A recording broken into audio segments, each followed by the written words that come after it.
Well, welcome back to the show. I'm Raymond Coburn, your realtor here in the state of Oregon with EXP. Today, we're going to be talking something about that impacts everybody and every Oregonian: housing affordability, property taxes, and what leadership can actually do about it. Joining me today is Pat, one of the sharpest loan officers I know. And of course, we've also got our guest speaker, Senator Christine Drazan, with us today. Christine, thank you for joining us. Thank you for having me. I'm looking forward to the conversation. Awesome. Yeah, this is going to be good. We're talking numbers today. My favorite thing to do. What buyers are facing, what policies are actually going to mean at the kitchen table. Absolutely. So, our first part today, I would like to tackle, and I think that's kind of one of the main focuses of what we're kind of here to talk about today, is what's really happening in Oregon housing today. From my standpoint of what I've been seeing is I've seen a lot of inventory shortages in some spots. There's also an increased inventory in some spots. So it's kind of like a mixed market, really. In some spots of Oregon, you have certain areas, like in Salem, you have a large inventory. A lot of homes are sitting on the market. Areas like Roseburg area, kind of one of the areas that I know Christine and I frequently visit. I actually am based out of Roseburg myself. We have a shortage of properties there that are buyer interested or oriented type properties. A lot of properties maybe need a lot of fixing up that may not be like FHA or conventional type housing type properties. And so a lot of those buyers that are out there in the market are not looking for those type of housings. So that would indicate that we have a shortage of housing. However, it really comes down to, I think, development, the lack of development of housing.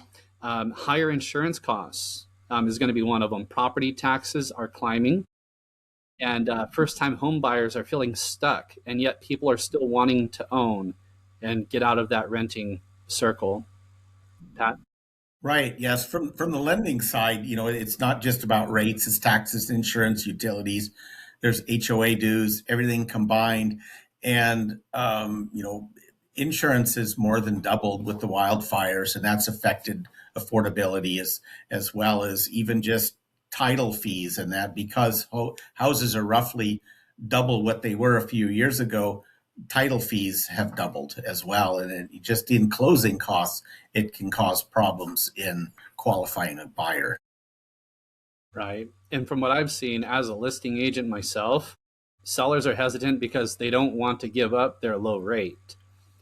So with their low rates, sometimes they make them assumable. Those rates can be assumable, and sometimes those loans are not assumable. And so those buyers are out there having to find their own means of financing homes, regardless of them.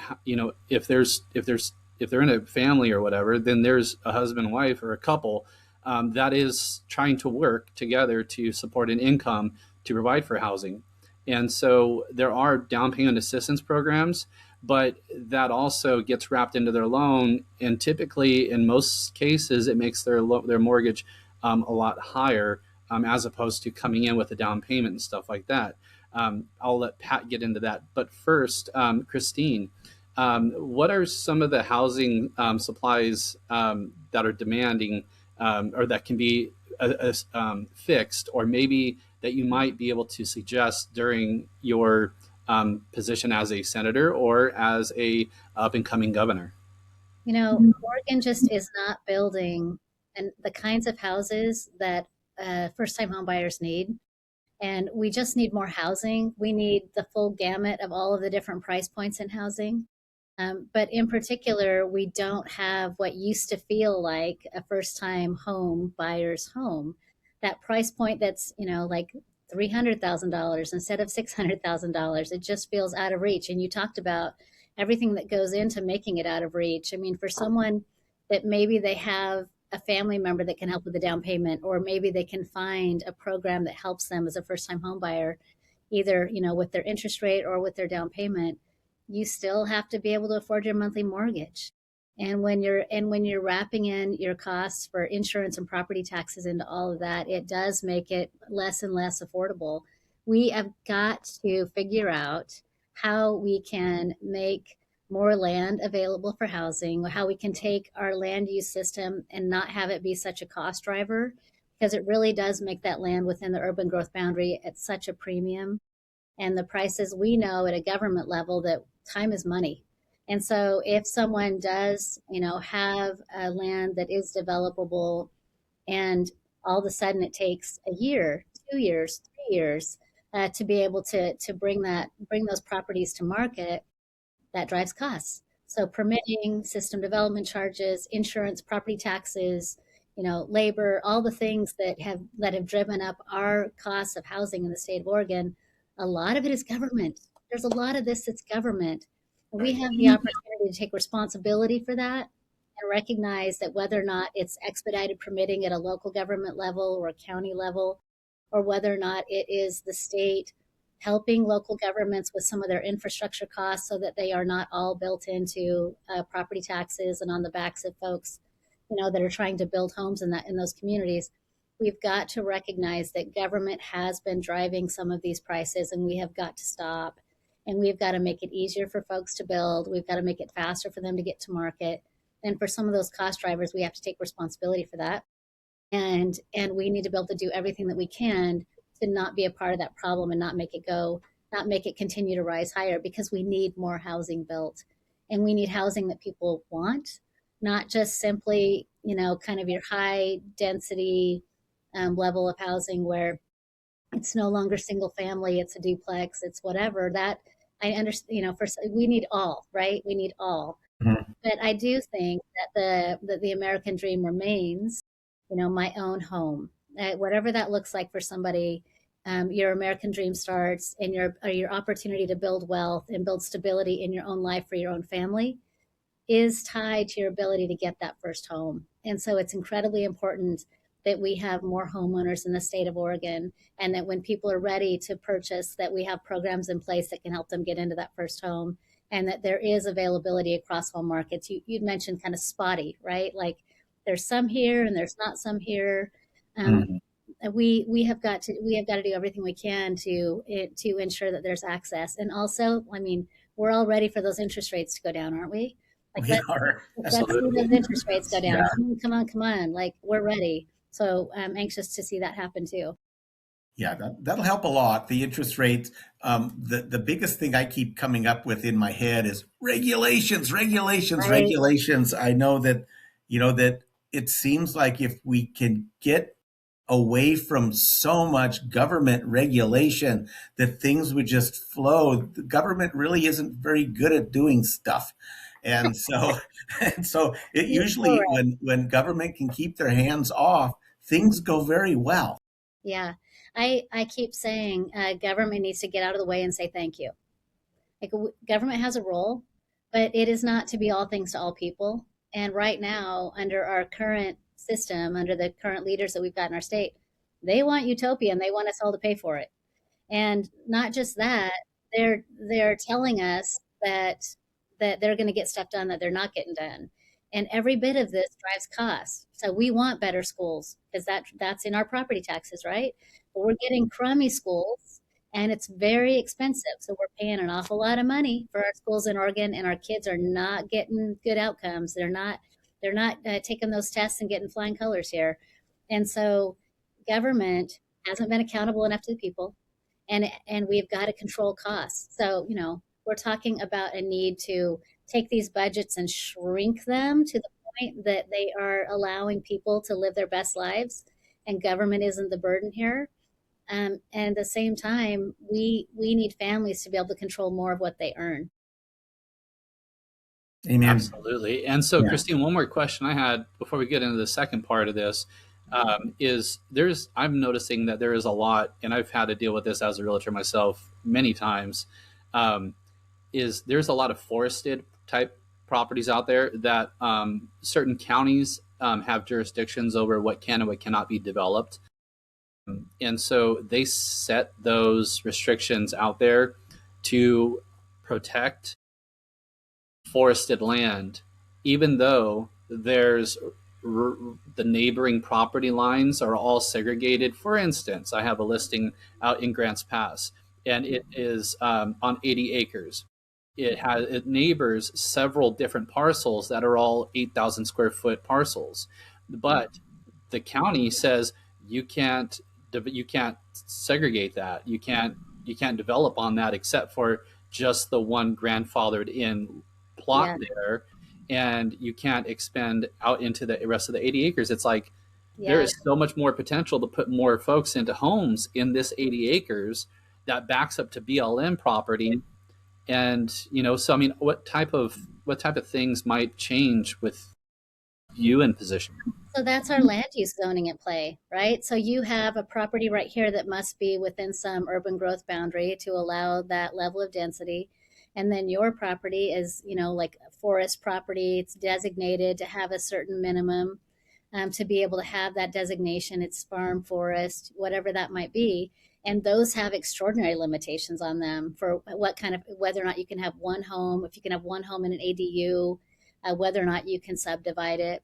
And a lot of that has, like, if you have enough money and you can hire an attorney and you can go through the process at your county, sometimes you can get some accommodation, but not always. And so what we have is a land use system that I think in some ways is well intentioned, and there are parts of it that I absolutely support. I want to protect farmland. Like, I want to be clear, we want Oregon to be the land of natural resources. I mean, we grow some of the best timber in the nation here. That is like, that's our strength. That's our superhero power, is that we can grow things. And so this principle that we want to protect that productive land for farm and forest is a valuable principle. When it butts up against this common sense idea that people should be able to do what they want with their property, and we need housing, and that housing needs to be more affordable, then we are suddenly in the middle of this knot around our land use system. So we need to have conversations about, as Oregonians, our land use laws in Oregon were adopted more than 50 years ago.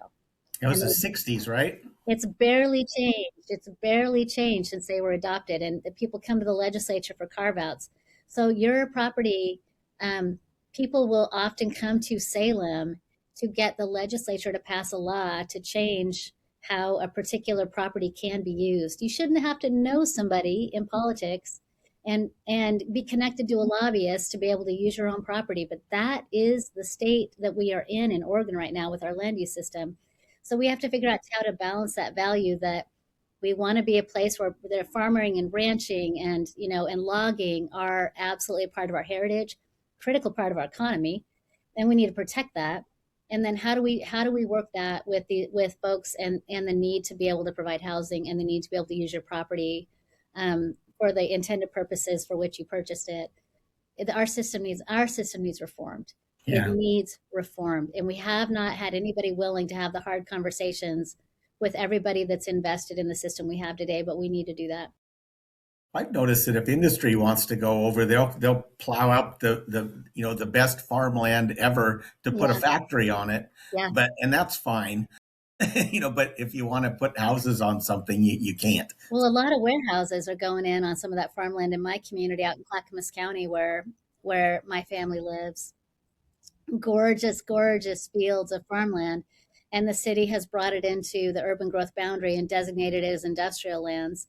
And when they did that, we're now losing those fields, and they're putting up the really huge distribution centers in our communities. And so, to your point, for those that have the connections and for the communities that are able to accommodate it, you are seeing some changes in the use, but it's not always for housing. And so, I mean, all of this stuff needs to be revisited.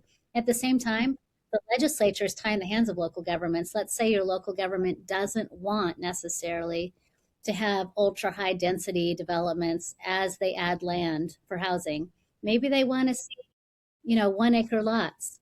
Maybe they want to have, 15,000 um, square feet kind of spaces. Maybe they don't want the 5,000 feet. Well, Salem has created an environment where it's top-down mandates to them, and they have these requirements that density has to be thus and so, and that comes from Salem. And so Salem is really part of the problem in a very real way, even for whether or not communities get to express what kind of communities they want to be. whether or not they want to be a high density community, or whether or not they want to have a community with, kind of a little bit more elbow room if they have the land for it. Salem's getting in the middle of all of that, and it's because we need housing, but instead we've taken a top down approach instead of allowing property owners to have more control and allowing local governments to have more say.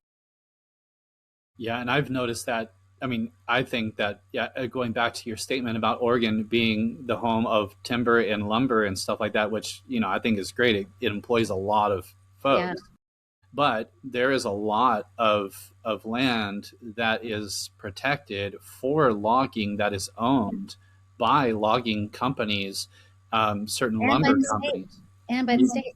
Yeah, and it's not being used. Yeah.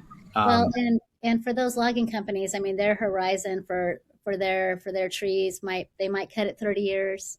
They might cut it 35 years. I mean, when they look at their investment, it's generationally. But the state needs to start to open up our state lands for more logging, and to allow for that economy to thrive. And maybe you're thinking that would allow these individual homeowners to be able to have some flexibility with their property. Absolutely. So giving back to the folks that are, privately owned properties, allowing them to do the developments that they want, and having the business owned properties and the government owned properties to be utilized for the lumber section. Maybe that could be something that might be something you might be able to look at later on. Yep, I love it.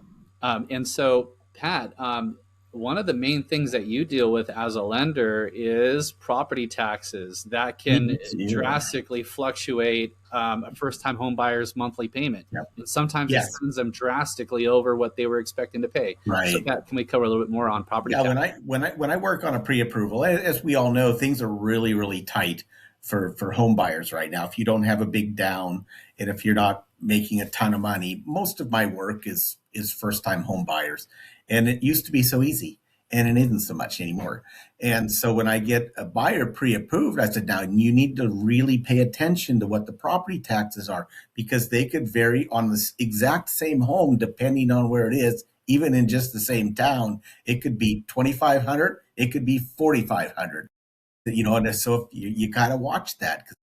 I can't say you're qualified for a $350,000 house. I have to say you're qualified for a $2,500 payment, Mm, and that'll come down to your principal and interest, and your taxes and insurance.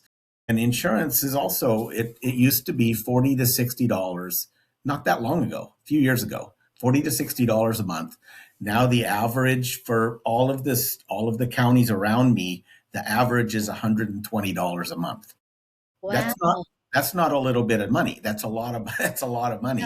Yeah, And that's so, huge. but yeah, and it had to do with both of the things, the housing doubling in a few years. And because if a house burnt when it was worth $200,000, or whether it's $400,000, that's a big difference, right? So between that, and between the wildfire risk that we have in, I'm Lane County, Southern Lane County, but all of this, yeah, it's a tinderbox in the summertime, and we had a couple close calls. I mean, whatever insurance companies are left that are insuring Oregon are just saying, yeah, we'll do it, but it's going to cost you. And so those sorts of things are helping to price my clients out of homes. Hmm. Hmm. So, So, Chris, Matt, I was just going to say to that question, in Salem, we passed legislation to prohibit insurance companies from taking wildfire risk, at least our wildfire maps, into consideration when they set insurance rates. Yeah, I've read And that. Yeah. we heard from people all over the state saying that their insurance has gone through the roof once their home was designated as high risk, extreme risk. And of course, we repealed those wildfire maps. But what we now know is that insurance companies had created their own maps based on their own assessment of risk. And that they use that now as the basis to be able to drive up those insurance costs. But we have got to get our arms around the price of insurance, whether or not it's homeowner insurance or whether or not it's private insurance. For your health insurance, like everywhere we're looking, insurance costs are going through the roof right now. Mm-hmm. And And a lot of that has to do, again, with the regulatory environment that we are operating in. We've got to reduce regulations. We have got to get our arms around costs right now because insurance is a huge problem. It So, is. so Christine, property taxes are largely driven by local levies and statewide budgeting priorities. But as a senator and as an up and coming governor, what are some things that you might be able to tackle? I have had legislation each year to try to reduce the cost of property taxes, whether or not it's for our heroes, firefighters and nurses and our armed forces and veterans, or whether or not it's for our seniors. And the cost of rising property taxes has been a priority for me as a legislator. And I can tell you this: property taxes go to local governments. And so counties that really do provide important critical services to Oregon families, they absolutely oppose any reductions in property taxes because that money goes to them. And that is difficult for all of us because while local governments and counties need access to resources to be able to provide really important core services to Oregon families need to have some relief for property taxes, which are going through the roof. And so, I hear from people all the time that say, when I first bought my house, we could afford it and it's been paid off. I didn't realize that my property taxes now would be more than my mortgage was when I first bought my home. But my property taxes cost more today than my mortgage used to. That is not sustainable for folks on a fixed income. And so Mhm. we had proposals out there which would allow them to stay in their homes. I had legislation which would have slowly reduced the property taxes for seniors and made it so that they weren't paying any property taxes by the time they reached 80. And we want to keep people in their homes. So, the way to approach that program, we had a lot of ideas around how to get that done, but the principle is unchanged. Property taxes are going through the roof. People need relief from property taxes. What are we going to do about it? So those automatic increases, we need to take a look at what's going on to create those automatic increases. We see a lot of that goes into place when voters continue to approve levies and continue to approve bonds. And that expresses local values. They want to fund their firefighters. They want to fund these things, and I absolutely get that. And they have the right to do that. But for those on fixed incomes, it creates a challenge as well. So we need transparency and accountability. We need to be able to control cost drivers. And for those people that are at risk of losing their homes, we need to have programs that will allow them to stay in their homes and not be forced out based on increases in property taxes. And all of those things are policies that we can work on. Yeah, we're working on that with even with marketing. It makes me sad a little bit. I do reverse mortgages as well, Yep, and there you go. we're finding that our seniors, yeah, they got busy, they paid off the house, and now they have $2,000 a year insurance, and now their property taxes are $4,000 or $5,000 a month, and they can't afford to eat. Yeah. And they thought they were doing things like they should. Taxes and insurance have caught up with them. And I mean, luckily, there's a way to do that and to keep them in their home. So you hear the stories of I'm sure they're doing the best, but the homes and that they're just not as healthy as your own place for Yeah. our seniors. And people want to grow old in their home that they raise their Mhm. kids in. People want that. And also, I should also note we have programs at a state level which are the equivalent of a reverse mortgage, but it's for your property taxes. Senior And deferral. so there are programs as well at a state level, and I'm grateful that we expanded eligibility for those programs to allow more people to use those programs to stay in their homes, and reverse mortgages are one. There's a state program that's specific to property taxes. We need to provide more help for people to stay in their homes, no doubt. And one of the greatest things as a realtor myself, just kind of interjecting here, when it comes to first time home buyers, the hardest part is, first of all, finding out if they're approved, if they can afford it, trying to find a budget within what they're wanting and able to pay without taking too much food off the table. Then the second best part about all that, and sometimes it gets emotional, is seeing them get the keys to the home that they had either been turned down before or just never felt like they could have ever gotten that point. And knowing that the expansion that their family or that themselves are going to experience over the next couple of years, um, it's a big it's probably the reason why, maybe the second reason why I do real estate. Yeah. And it's Yeah. it's really I'm really lucky to have a lender like Pat on my team to help. And it's just You get to work with people's dreams every single day. yep. I mean, for people that have dreams for their future, they have a vision for what it's going to look like to raise their kids and grow old somewhere and build a life. You guys get to see that come together, which is pretty amazing. Oh, I've had single moms just crying at the table. They've just been beat down for so long, and they just feel so grateful that they're just crying, that they just can't believe that something good could ever happen to them. It's just amazing to me. It's Well, just worth all of the beating up we take all day long. well, in a home is safety, It right? is. And a home is opportunity, and you're building wealth, and there's so much good that can happen when a person can get into a home. And before the podcast started, I was telling Pat, when we were just kind of waiting around, I was telling there it just takes education. If I, as a renter when I was younger, had the education that I have now, I probably would never have rent. I probably would have went straight from mom and dad's house right into my own house. Knowing the things that I know today, Yeah. it's really not that hard. I mean, typically 1 year of full time employment, a small down payment, and low debt. Don't spend money that you don't have. I mean, Right. those are some pretty simple factors that play a huge role in owning your own first home. Um, so moving into our third part, which is what can be done about affordability. One of the other things that, before we get into this segment, I'd asked a couple contractors that I know, and since they build a lot of homes, they work with folks doing rehab loans. They've helped one of my clients get into a rehab home. Basically, my clients were on a super low fixed monthly rate. They were expecting a family, and that family happened. And I was their agent, and it was my first year being a realtor. And I had no idea how to do a rehab loan.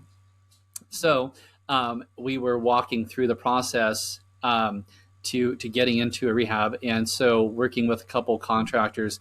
A lot of contractors were over budget. Finally, we got them into budget. Their monthly payments fit within what they were able to afford.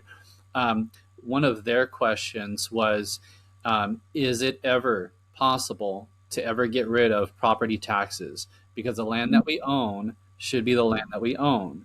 We should always be able to have the right to own the land that we own, and not have to have that large amount of property tax. So I love that. That's really a larger conversation about restructuring how we pay for public services. And so I think that conversation, we need to have it with Oregonians. Is the price of housing so high that we need to have a conversation about property taxes? Because in a lot of cases, for the states that don't have it, they have other forms of taxation to cover those basic public services there. And so in Oregon, as you guys all know, we have income tax, we have property tax, and then we have this just a ton of random fees and taxes on all these other things that we do in our state, gas taxes. We could talk about Mhm. that as a separate issue on another day. Um, but for the states that provide public services without property taxes, they have just adopted other forms of taxation. Probably a sales tax might come into play in that state. And so I love the idea of having the conversation about how we cover the cost of goods and services that we provide to the public. Also, government probably does more than it should, right? Like, don't Mhm. we feel like government is doing a bunch of stuff that we're saying, hey, can you not just fill the potholes?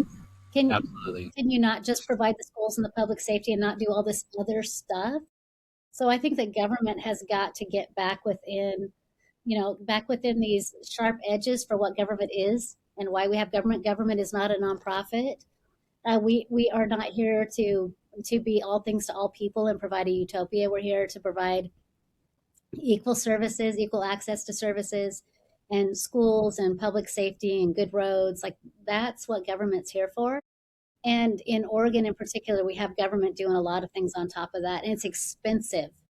So Oregonians need to have be a part of this conversation to say, what do we want government to do? How do we think we can pay for it? And then we can have these large conversations about making sure people stay in their homes and that property taxes have been a problem. Like we need counties at the table for that because that's how we fund counties right now.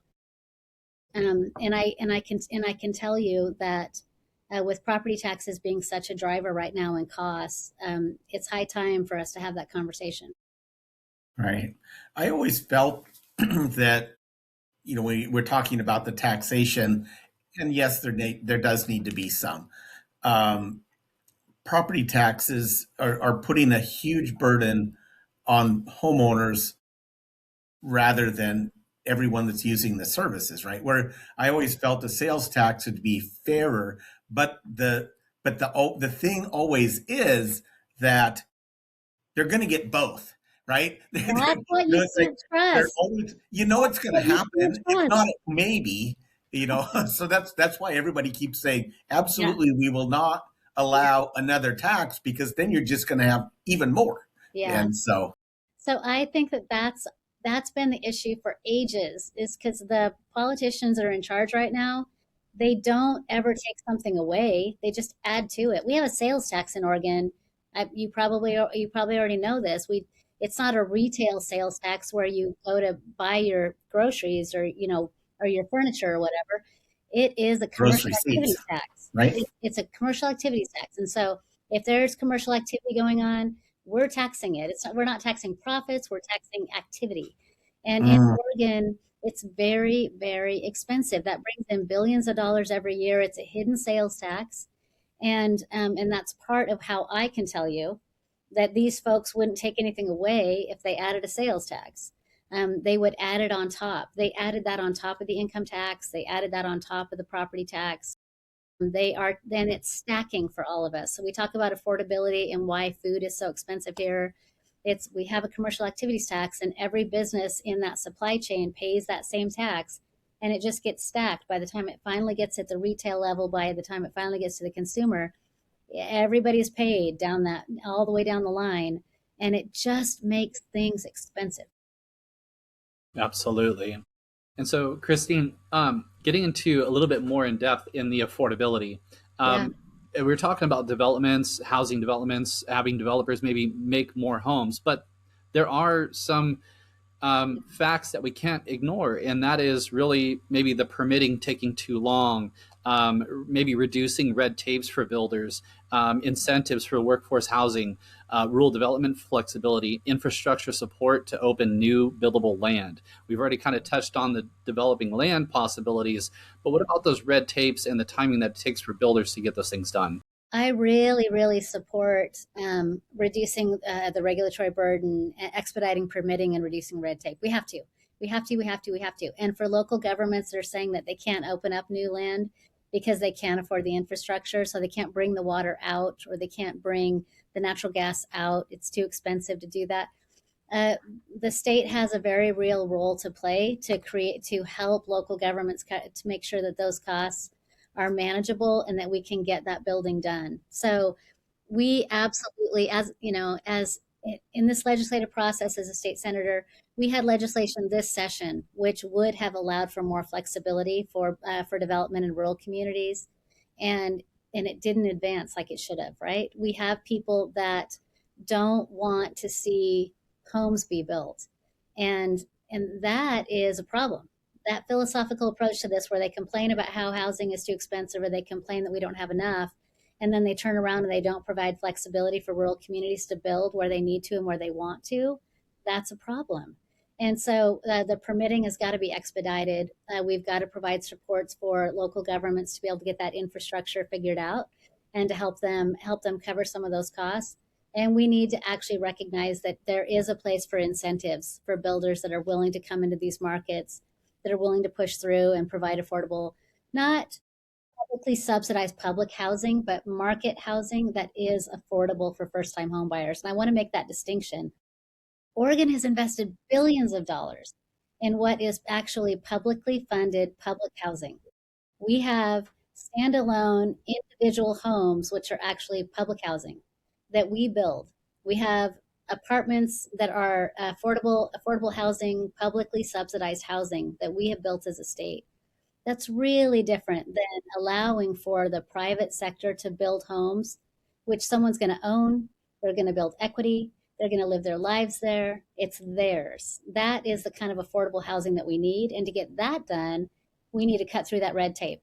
And we need to make sure that our permitting and our processes allow for those homes to be built quickly and for those homes to be able to be built affordably so that those contractors can make a profit, but that individual Oregonians can still afford to buy that house. And that's really been the problem. And it, like we said at the beginning, it's permitting, it's regulations, it's infrastructure, and we absolutely can commit to not just picking winners and losers and saying we're only going to expedite housing if you do high density housing, but to expedite permitting and to provide incentives for the kind of homes that families want to buy. And you guys know what kind of homes families want.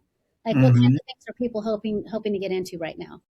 Yeah, if just a standard house, they just want they don't even have to have a big yard. If they have just a little yard, 3 bedroom, 2 bathrooms, they're not picky. They were for a while when rates were cheap. I Right. don't like the color of granite, is what I heard then. But now it's like it has a countertop. We're in. Yeah. They just want something to call their own. People are not picky right now. They just want something. Yeah. I love it. I And love so, that. one of the things that me and Pat have previously talked about in trying to educate the public generally is, the cost of waiting. Yes. Having the cost of the house itself, the principal of the home, drastically increasing, and waiting on the sidelines for interest rates to drop, which is why we call it, marry the house and date the rate, which is something that we've kind of it's a real estate term that has been pretty widely used. But one thing that I think a lot of folks are, younger crowds that are wanting to get into homes for their first times to expand, are having a hard time with down payment assistance, or having a hard time with down payments. So that's why we tackle down payment assistance programs. But again, that it sounds like a great thing, and ultimately it is. But it also, it can increase their monthly mortgage payments. But getting into the homes that they want, sometimes FHA has very strict guidelines when it comes to those homes. So are those homes that are on the market FHA, approved? Maybe in the terms and guidelines. From what I'm seeing, there is not a lot of FHA homes that are on the market right now. There's more conventional and more cash termed homes that require rehab, but those need to have higher terms for qualifying for the loan itself, such as a larger down payment in most cases. It would be nice if, and I know that there are a few grant programs out there. They're community grants. Maybe Douglas County has a grant. Lane County sometimes has a grant. Springfield, if there was some way to get grant money to first-time home buyers that Yeah. met certain qualifications that they're going to be successful. Maybe there's a limit on their debt to income or whatever. But when I get a client into a home with a down payment assistance program, it's a high risk. They're coming in basically with no skin in the game. They're coming in with a first mortgage and a second mortgage right out of the gate. They've never owned anything more than a car. And now all of a sudden they have to make a first mortgage and then a second mortgage. The first mortgage is roughly 2% higher than it would be on their first mortgage because of the down payment assistance. And then the down payment assistance is also a higher rate and a 120 month amortization. Their their struggle is worse. Yeah. They're just learning how to make a house payment, Yeah. and it straps them for up to 10 years. Yeah. Uh, So I can remember getting my first home, and it was, 800 square feet. And it was just like a tiny little two-bedroom cutie. But for me to get into my first home, I remember using a state level first time homebuyer program that allowed for me to get a reduced interest rate. And that program doesn't even exist anymore.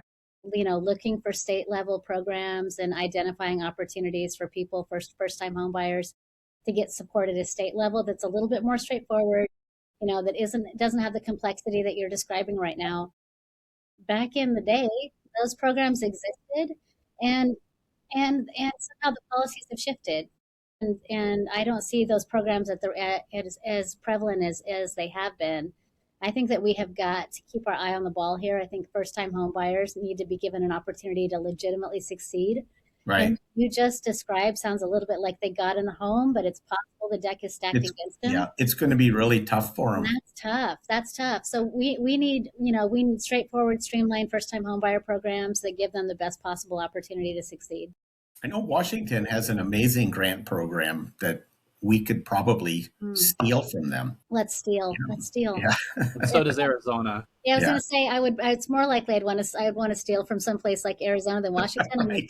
I'm That's true. impressed That's that true. Washington has a program that we'd want We to don't want to steal. steal anything from California either. So Nothing from California. No, no, not at all. So getting into the first time home buyers programs, and buying, as a first time home buyer trying to buy a home, let's just put ourselves in that situation for a moment. We've never owned a home. We don't know the first steps. We're struggling with our 9 to 5 jobs. And we also don't know when we're going to get laid off. Like, we've Right. heard about it. It's a possibility. How am I going to deal with that situation when it comes to being laid off and my affordability into getting into my first home? And a lot of first time home buyers feel like that dream of home ownership is slipping away. And so I wanted to see what Pat felt about that. yeah, right. And people do worry. They worry. You're always worried about your job. You're worried about this. I mean, and it can actually be paralyzing in a way. There's a lot. There are things I don't really like to worry all that much, but I'm aware of things, and so um, people think, well, I can't buy a house because what if I get laid off from my job? They're going to take my house. I say, well, if you get laid off from your job and you're renting, they're going to kick you out in 30 days. So with a house and a mortgage, the last thing that a mortgage company wants to do is kick you out of that house. They'll go through all sorts of different ways to get you to stay in there. They'll move, they'll take part of your principal, move it to a silent second. They'll reduce your rate. They'll make it work for you. They'll let you skip some payments. You're not going to do that in a rental. So there's a lot better chance of staying in your home that you've purchased than there is if you're renting. You're probably going to be on the street if you're a renter. So that's something that people do worry about, that they don't really, I mean, be concerned about it, but don't call your boss names, and you probably won't get fired. But just it's not that big of a thing, really. There's always a way to work. We're, as an industry, we're not in the business of taking your house. We don't want your house. Nova Home Loans, we maintain a lot of our loans. We try and retain as many as we possibly can. And I've been able to help people that way. They're falling behind, and they'll give me a call, and I'll call the servicing section, and I'll say, hey, such and such is having a hard time. What can we do? And then they'll work with them, even if it's against the rules, because they want to keep them there. They're not helping anybody if they're kicked out of their house. And so, Christine, kind of wanted to get into what you thought about this particular topic when it comes to home ownership and having the dream slip away, but also kind of wanted to pick apart this a little bit more in detail, maybe possibly talking a little bit about potentially extending first-time home buyer assistance programs, incentives for maybe owner-occupied purchases. And again, we talked about tax reliefs, but kind of maybe touching on that, what you might be able to do. Yeah, and there are powerful tools available to ensure that people can get into their homes and stay in their homes that just are not in place in Oregon. And so the opportunity to be able to support home ownership and to be able to create programs within our housing agencies that are for the specific purpose of getting people into a market rate house and not just public housing will absolutely be a priority of mine. There is no way in our current economy that we can sit back and be okay with the idea that the average age that somebody now buys their first house is 40. 40. Like you're not going to be able to establish the level of stability and wealth and equity in that home that you could have 20 years ago if you're waiting to get into your home when you're 40. You were saying if you would have known what a great opportunity is to buy your own home, you wouldn't have rented as long. Now people are renting for decades. And so we've got to affirmatively as a state say our policies aren't cutting it. We need to focus on this. We need to get people into their homes. And so that really is incentives, that really is new first time home buyer programs, and it really is increasing supply to ensure that we lower costs and ensuring that we're doing everything we can so that government isn't one of those cost drivers as well. But on the program side, we have been very, very focused on very low income access to affordable housing because the conversation from a political standpoint has been homelessness is housing. I I recognize that there's some of that in there, but I actually think that homelessness is actually addiction and that we have a different issue that we need to address in that category. We have a lot of low income housing now. So I would say that they've made progress in that category. It's time to make progress in the first time homebuyer category. It's time to make progress in the housing stability category. And as a state, we can do that. We have the resources to do it. We need the political will to get it done. Absolutely. And Agree. so with that, it really it's powerful because when you were talking about first time homebuyer programs, it really is such a large topic. I mean, you're not just talking about people that have owned a home, have decided to sell, now are buyers because they know how to how the housing, how the Yeah. loans and everything process works. It's the first time home buyers that have no idea what to expect, what it takes, the dedication to making stuff work, and thinking that am I still renting? Because it feels like I'm still renting. Oh wait, I still have these other obligations that I got to do. But the thing is, I like to look at it from an investor's standpoint, and that it comes down to like equity. You know, renting. You're not building equity, and owning your own home, you are building equity. So it is a hedge against inflation, and it is a nice safety net in case something does happen. You have that equity to fall back on, as opposed to renting. You have no equity to fall back on. You're paying somebody else's mortgage, and you're building somebody else's equity.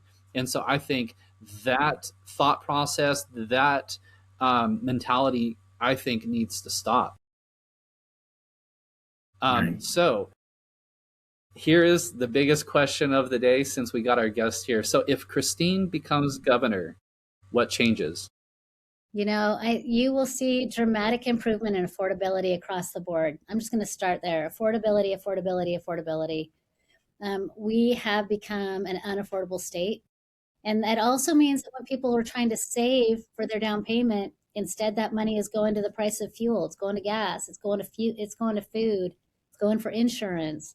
And so we need to get serious as a heart attack about making Oregon an affordable place to live and raise a family.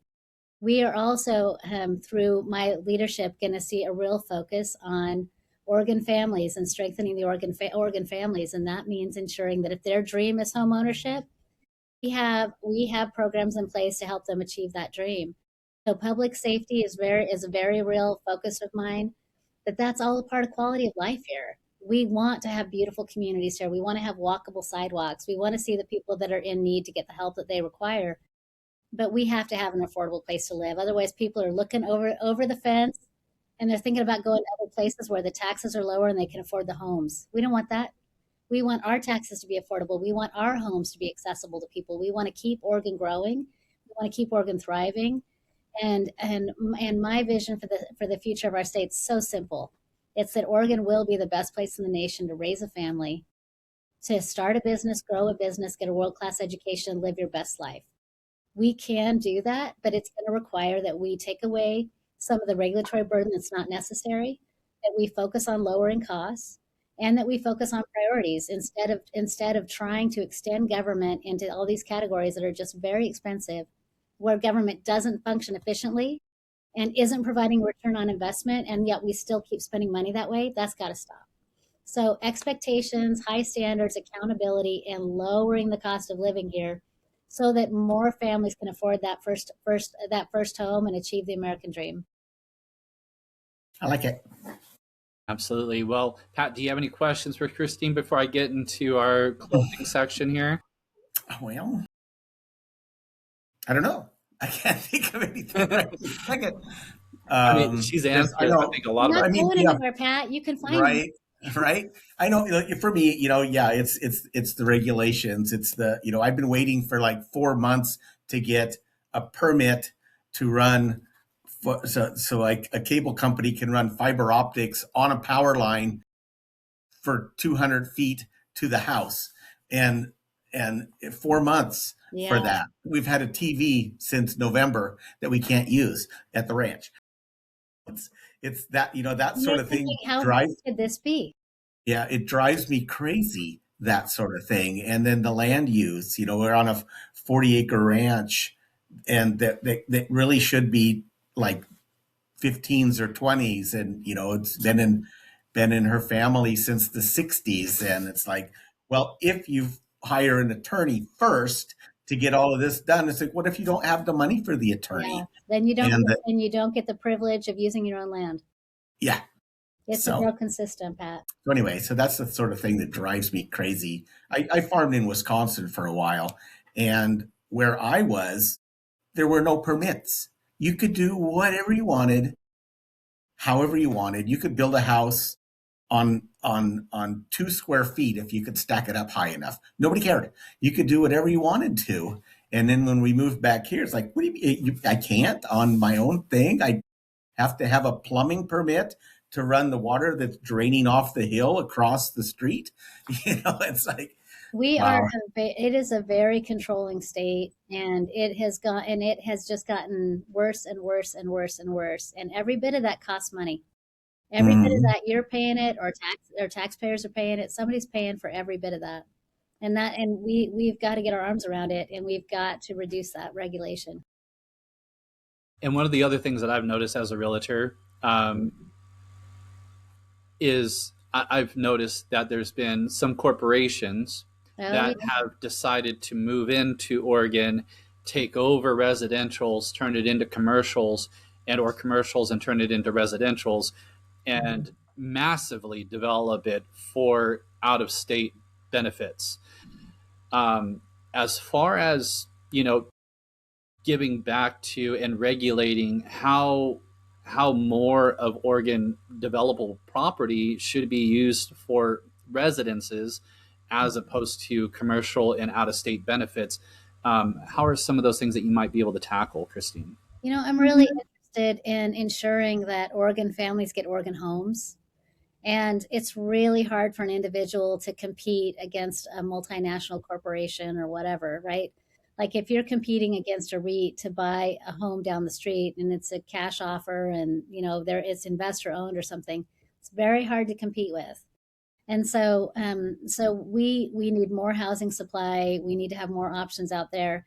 But also, here's the thing: Oregon has shed 25,000 plus jobs in a year. Portland's in a recession. We are across our state in a manufacturing recession. So any businesses that want to come here and operate, we need to create a legal pathway and a process for them to operate. When it comes to housing, we need to ensure that Oregon homes go to Oregon families, and that we don't have outside interests driving up the cost of housing in our state. But we don't want to be anti-business. We don't want to be unfriendly. For far too long, we've been unfriendly for business in our state, and it's meant Oregon families have a hard time getting jobs and finding jobs. And if you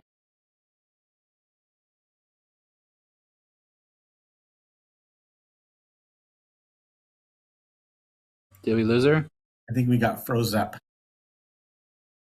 I think she got froze up.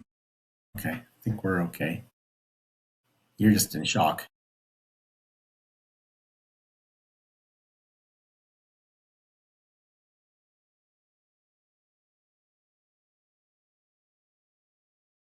Shooting her a text.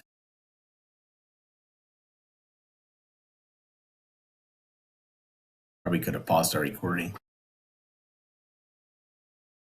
Yeah, I can't pause it.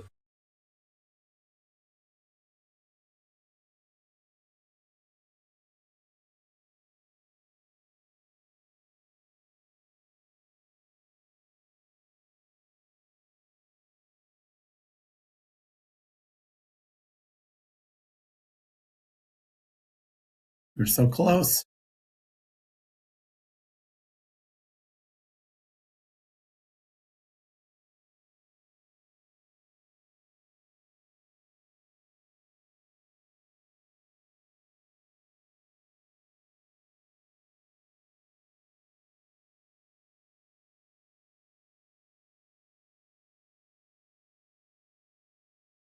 We have a minor difficulty here. So I think the conversation is going pretty well. And do you have any other questions for her, Pat, or some things that you might want to? I thought I'd had something, but I'm not coming up with it right this minute. Nice. Yeah, I say it's, she was starting to touch on jobs, and jobs are important. We need those. Hey, Operator error. I really should have plugged in the laptop. My bad. Good to see you. We died. It just went, listen. It just said, "Listen, you've had a long day. I'm done." Yeah, absolutely. So we're almost at our final on our last portion here. We're just going to wrap this up. So it has been a powerful podcast, I think, for a lot of folks. Interested into what affordability and housing, what's going to be done, because people obviously, besides the work section, which you're definitely tackling, and I think a lot of folks are eager to see what you're going to be doing on that. They also have a place to live, and since housing and taxes are going kind of overboard in some cases for a lot of affordability, I think our conversation today was pretty impactful for a lot. And then also having our lender here as well too, kind of touching on what takes to qualify for loans.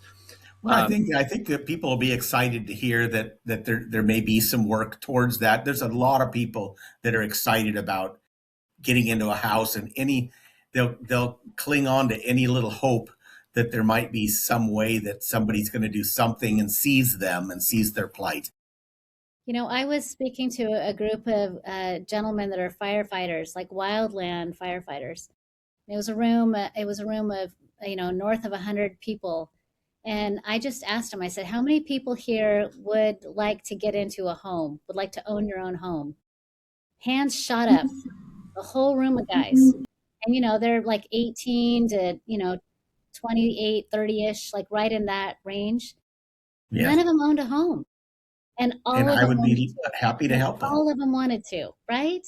So we need to think of them when we think of these policies, the people that are working hard, and they're just not able to get it done, and they're so excited about the opportunity to be able to own their own home and have that future. I absolutely think this is a critical topic, and I just appreciate you guys. So thanks for having me on today, and thanks for the work that you do to help people realize the American dream. Awesome. Well, thank you so much. And this has been an impactful and powerful conversation. Housing affects everybody, whether you're renting or you're renting to own, or you're just doing investments. You've got to make a plan to buy something now rather than waiting on the fence for maybe interest rates to drop. And so if you're looking to rent, if you're looking to buy, obviously, then there's always Pat, and then also myself here.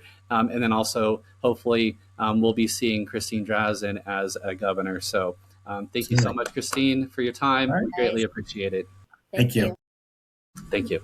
Bye-bye.